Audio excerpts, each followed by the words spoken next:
ونصلي على رسوله الكريم أما بعد।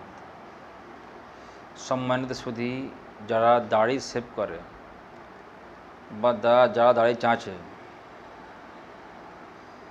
তাদের হুকুম কি, তাদের নামাজ হবে কি না হবে না? বলছে দাড়ি রাখা ওয়াজিব। যারা সেভিং করে বিলকুল একদম পুরো দাড়ি সাপ সাপ কেটে দেয় বা দাড়ি কাটে কাঁচি দিয়ে, এটা হারাম এবং এটা ফিসকি কাজ।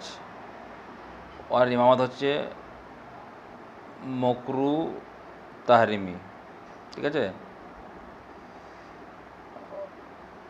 ताहरीमी मकरू तहरीमी। अगर दूसरे किसी मस्जिद में या बाशरे इमाम हो तो उसके पीछे नमाज अदा की कोशिश करे, वरना मजबूरी में जमात तक ना करे, बल्कि जमात से अदा करे। যদি অন্য কোনো ইমাম না হয় ওর কাছে পিছনে আয় পড়বে, না তো অন্য ইমাম আয় পড়বে।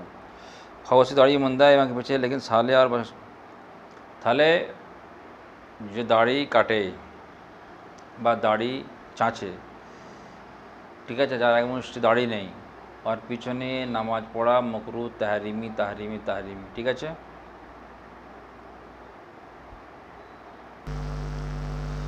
বলছেন এক মুষ থেকে কম দাড়ি রাখা কবিরা, গুনাহে কবিরা এবং হারাম।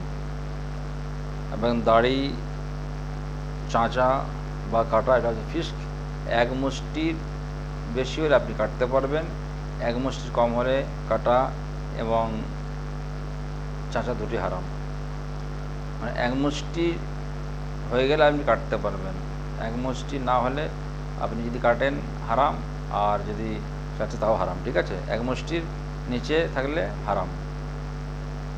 আপনার ইমামতি মকরু তাহরিমি।